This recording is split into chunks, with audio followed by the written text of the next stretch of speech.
Support for Arkansas Week provided by the Arkansas Democrat Gazette, the Arkansas Times, and Little Rock Public Radio.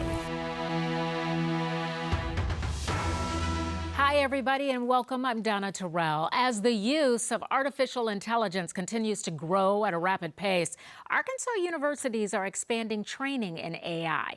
And amid ethical concerns, Governor Sarah Huckabee Sanders and Attorney General Tim Griffin are thanking Congress for removing a provision from the so-called One Big Beautiful Bill that would have placed a 10-year moratorium on states regulating AI. Griffin will join us in a few minutes to discuss that. But first, Harding University in Searcy will next month begin offering a Bachelor of Science degree in AI. It comes a year after John Brown University began offering AI as a major, while other schools are incorporating AI into their programs. Assistant Professor Joe Faith with Harding College of Business Administration helped develop his school's new program, and I certainly do want to welcome you to our program. I've been so excited about talking about this because I am really fascinated with AI and all that it does. We'll get to that in a minute, but I guess for starters, I'm just wondering what prompted Harding to want to offer a degree in AI. Yes, ma'am. Well, first of all, thank you for having me. It's a pleasure to be here. The thing that really spawned the idea was me actually talking to the provost. Last year, starting at beginning of January 2024 is when I started my doctoral studies, and I'll be finishing that later this year. I did an accelerated program, but I'm actually studying engineering at George Washington University in AI and machine learning. And I approached the provost and I was like, I really think when we look across the nation, there is a lack of undergraduate AI programs. Yeah. When I even looked at my doctoral program, I'm in just the second cohort that George Washington University is even doing. My goodness. So it's hard to find specific programs in this area to begin with, let alone programs that I feel are encompassing of the skills you need to go out there and get a job in the space. And let's talk about that. First of all, what does the curriculum entail? You created the curriculum. Yes, ma'am. What does it, then you're able to tell me exactly what's in it. I can, yes. So really, it's housed in the College of Sciences in the Computer Science Department. And what we did is we took the bones of the standard Bachelor of Science in Computer Science, and most colleges offer a collection of electives that they can take. Now, what essentially that entails is there are certain special topics courses that students can usually choose. So we just carved those out and actually put 24 hours of specific AI engineering courses. So you still get taught about software development, data structures, operating systems. You still learn about data analytics. That's computer science. We're talking computer Yes, science ma'am. when you talk about that. Yes, ma'am. So, okay, so you get all of that, but the AI component. Yes, so I'm a student. What am I going to learn about AI that's going to help me get a job? Right, so we have a full suite of classes. We teach you about machine learning, the mathematics of that. You, of course, take all of your Calculus 1, Calculus 2, linear algebra. We have a class on building neural networks, generative AI applications, and chatbots. We have a class on actually aligning models in terms of AI ethics and how do you put in guardrails, how do you train these models. You mentioned guardrails, so there's an ethical issue when you talk about AI. We know, just like the internet is a great tool. It is so helpful, but it can be so damaging on so many different levels. It can be hurtful. So when you talk about these guardrails and the ethical issues surrounding AI, what are students learning? What will they learn? So a lot of what comes into these models, of course, when they're trained on essentially all the publicly available data on the internet. So there's a lot of inherent biases that come as a result of that. So there are different ways you can train these models. A very common way you may have heard before is called RLHF. It's what we call reinforcement learning with human feedback. So that's actually where the model is generating responses, and then it actually creates what's called a reward model, and the humans can qualitatively judge the responses to try to guide the model to respond in certain ways or to avoid certain language. That's a really large part of it. But you still get emergent behaviors. That's not, this is a statistical model, if we want to generalize. So you can't necessarily always control what it does. So Yeah. we typically will add software around that, things called system prompts to try to direct the model.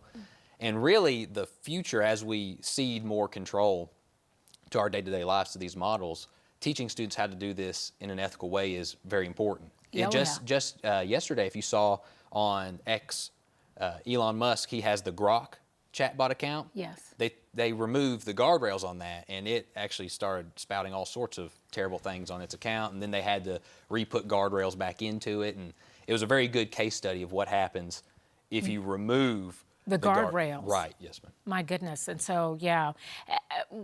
What kind of jobs are we talking about? And I think that's very important because, you know, we get excited when we hear AI. Okay, I'm going to go to college and get a degree in artificial intelligence.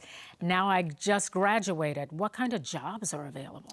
So what we typically would say you would go for is something called a machine learning engineer, is typically the entry-level job. So that's going to be somebody that is actually working on the actual programming code to develop these models.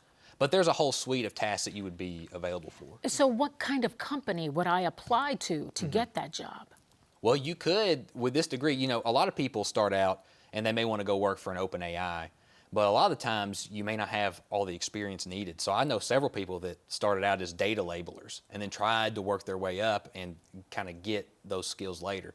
What we're trying to do with this degree is give you kind of rough and ready all the skills you need to go out there and start actually building models. So if you wanted to apply to a company like OpenAI, you could. But if we look in industry, we see that the adoption curve for AI has been huge. And so you could even go to a smaller middle-sized company and implement AI there as well. So that's just growing. And I would think when we look at other countries, and I think of China, it comes to mind, I'm sure there are degrees there, or people are learning AI like the back of their hand, if you will. And we need our students, and especially here in Arkansas, to also have the advantage of getting great jobs in AI, since that's, you know, it's evolving. Yes, ma'am. Yeah, and you know, China, I think, would be the big, you know, there's a couple big universities over there, and half of all AI researchers are Chinese. So it's, you know, definitely, you know, we don't want to fall behind in this area. I think Europe's also, particularly France, has quite a few good researchers as well. But definitely, if we could get more, especially in the state of Arkansas, I think that would be great. And I think that's great. One final question, we only have a minute. The two universities now, it's Harding and John Brown, both Christian schools that are offering AI curriculums. Is that just coincidence? Well, I think that Christian universities have something unique to say in this space. I think the ethical component of this technology will be the deciding factor of this, if this is a positive or a negative net outcome. Okay. You know, it's a value neutral tool, but I think we have to be very careful with how we implement it. All right, Joe Faith, love that last name. Thank you. Assistant professor at Harding University. Thank you so much for being here. Thank you. I appreciate it. Really appreciate it. To continue our conversation on artificial intelligence is Arkansas Attorney General Tim Griffin. I want to thank you so much for being here. Thank you for having me. So you were among 40 attorneys general from around the country, both Republican and Democrat, who signed a letter to congressional leaders opposing that 10-year prohibition on states regulating AI. That had been, for our viewers who may not know it, it was part of the congressional budget bill, but it was removed from what was passed last week. So why do you all feel that states should have that authority and not the federal government? Well, there are things that need to be done in the space of AI that we're not confident can be done by the federal government in a way that is quick and nimble and sufficient to fill in and responsive to our individual constituencies.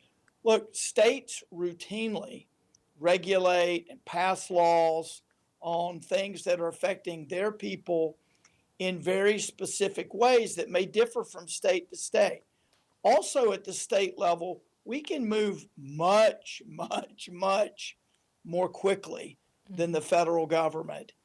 And so what we were saying in that letter, and I have a copy of it right here, we were basically saying, look, we believe that the federal government has a key role to play here. But number one, the states do too.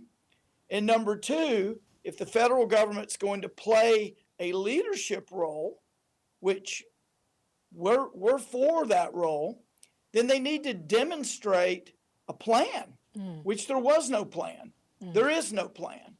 So what the federal government was basically doing through the provision that we got stopped is it was basically saying, states, you do nothing for 10 years in this area, and we're just going to figure it out.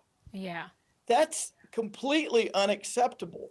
So from an AG standpoint, from a criminal law standpoint, this is really important because we just passed some legislation this year on CSAM, child sexual abuse materials, AI-generated CSAM. There was a delta, a difference between what the federal government statute said and what state statute said. We wanted to get some synergy there, and we wanted to make sure there were certain activities involving AI that are prohibited, that are criminal. And we passed that. If the moratorium was in place, we would not be able to respond as this area develops. This is such a fast-moving area, Donna. Yeah. And we want to make sure that we're responding as it develops. And states are really good at that in a way that Congress is not, because we're more nimble. We're just faster. Well, we're closer to the people. Let me just ask you a few questions, because you already answered one of the questions I was going to ask you. I'll get back to that. But just explain, what ways do Arkansans need to be protected from AI? I'm sure you've already seen cases. I know child porn is one of those areas. But what are some of the other areas Arkansans need to be concerned about? Okay, well, let me first step back and say we don't want to quash in this state, or hopefully in any other state, we don't want to quash innovation that is going to be made possible by AI. We need to lead the world in AI. Our biggest strategic competitor in this space is China. And, to be blunt, they're not our friends. And they have designs for the future that don't help us and aren't friendly to us. We need to win this competition over AI. So, first of all, we got to do no harm. We got to make sure the private sector can continue to innovate and do what it needs to do. However, with all technology, with email, with lots of different technologies that we've gotten over the last few decades, there are bad actors that we have to change the law to address. So with AI, we've talked about child pornography and AI, but there's also the ability to use AI to make it seem like someone other than the person speaking is speaking, using my voice, using your voice, and using your face. It's important that you just brought that up, because just this week, Marco Rubio, his voice was used in that manner. So of course we're talking about things like that. You touched on the legislation that was passed, protecting people from non-consensual AI models. How does that work? So, well, let me just say this in the Marco Rubio context, because states can move so quickly. When something like that pops up, if we're in session, we can address it like that. And of course, at any time, a governor has the ability, if something were to come up, to call a special session and deal with it. Congress can't act that quickly. quickly. I know I was a staff member in Congress and I was a member of Congress. So I know Congress extremely well. And there's a lot of things that we count on Congress for. But speed and agility and nimbleness, that's not one of them. Right. So as it relates to what we just got through passing, this is a perfect example of where we're just trying to protect people from stealing. That's what you're basically doing. You're stealing someone else's identity, and it's almost always, not always, but it's almost always for financial gain, right? Right. There are other uses that are nefarious, but financial gain has a lot to do with it. Well, We already see this with non-AI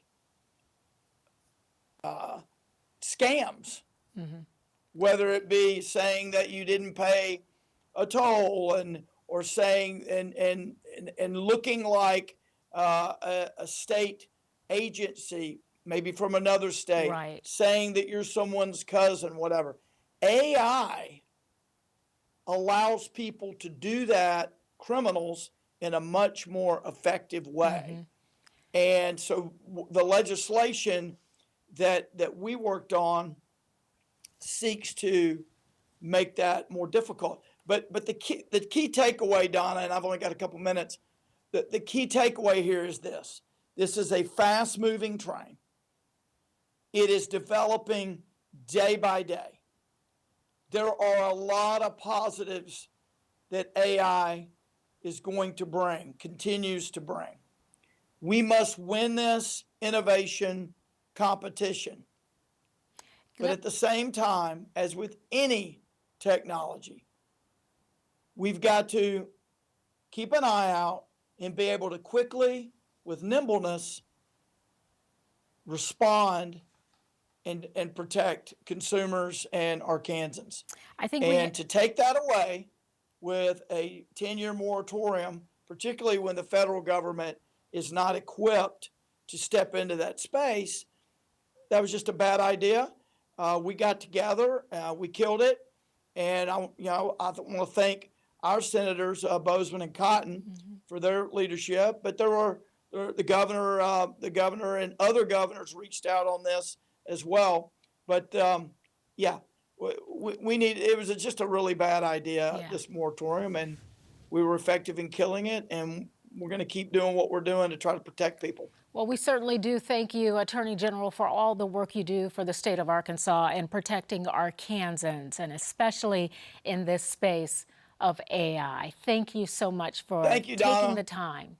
Good talking with you. Appreciate y'all. Thank you. All right. Bye-bye. Stay with us. We'll be right back.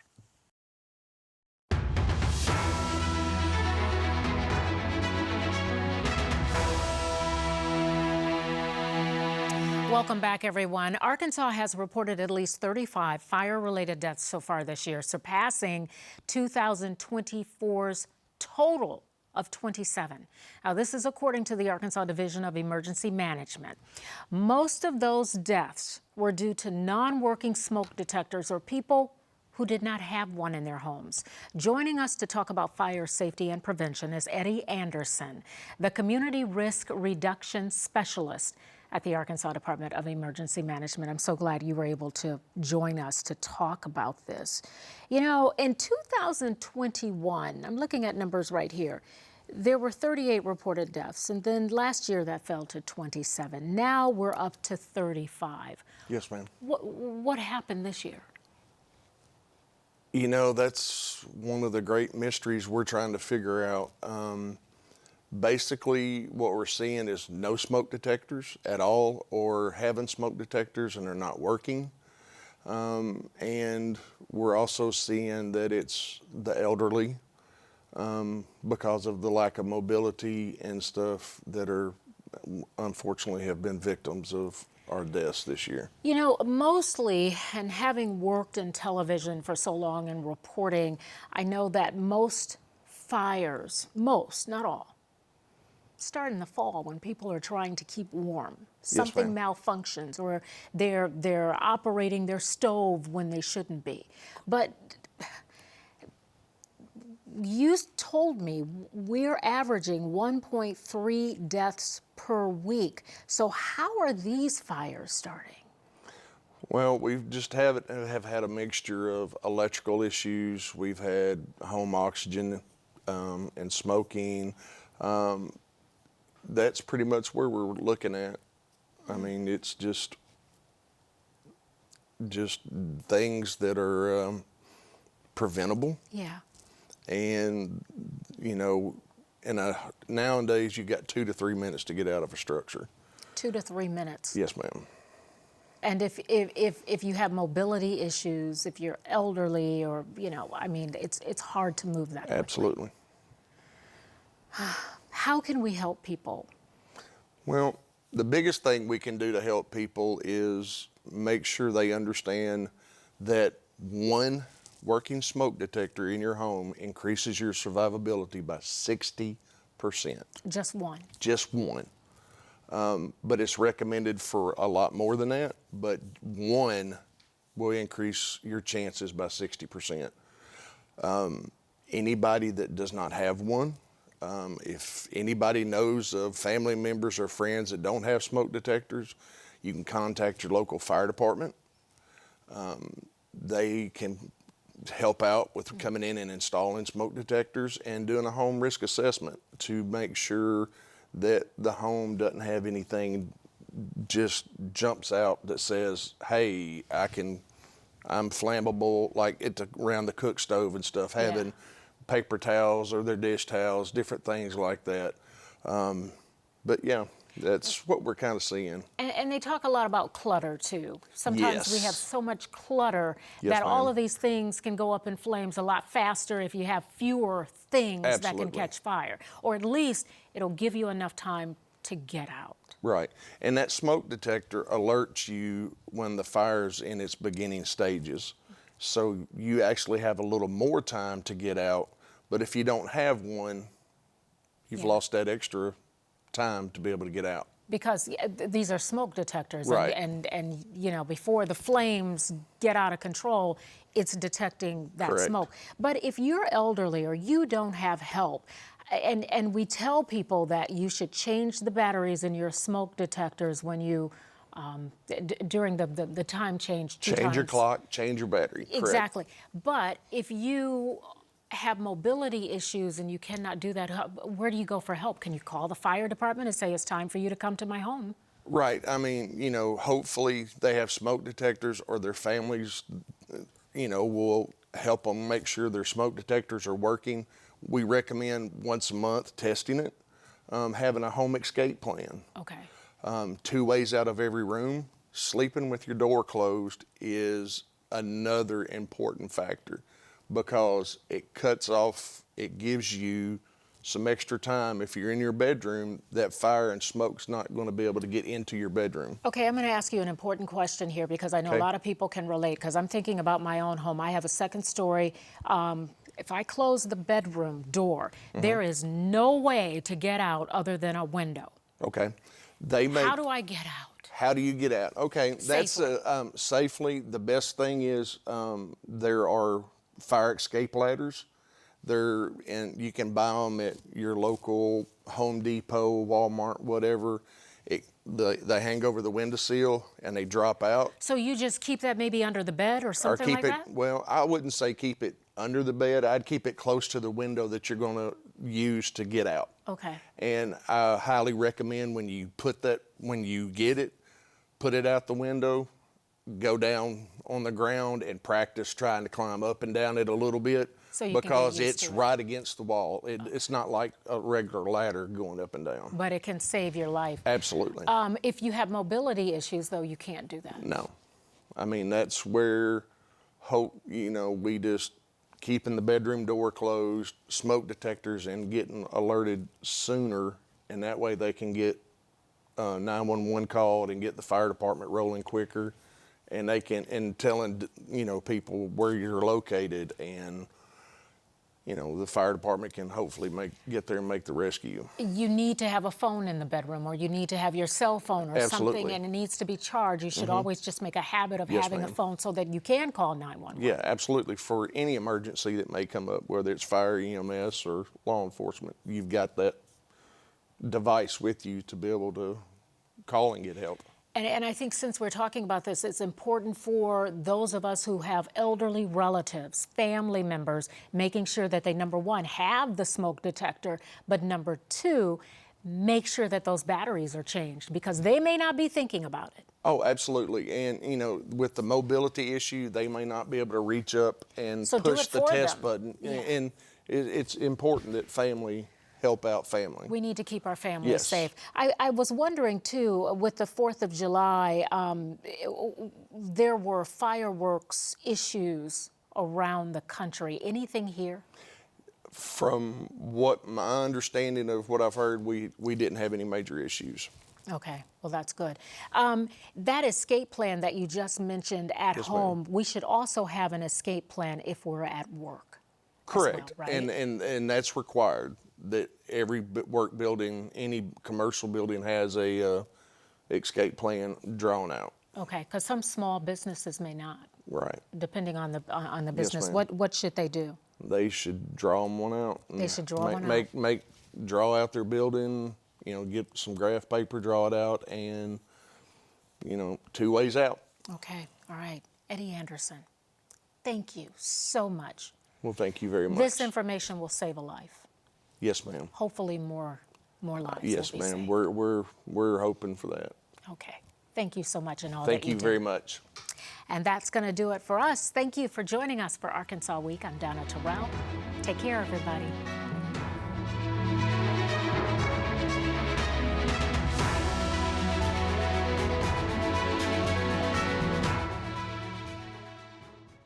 Support for Arkansas Week provided by the Arkansas Democrat Gazette, the Arkansas Times, and Little Rock Public Radio.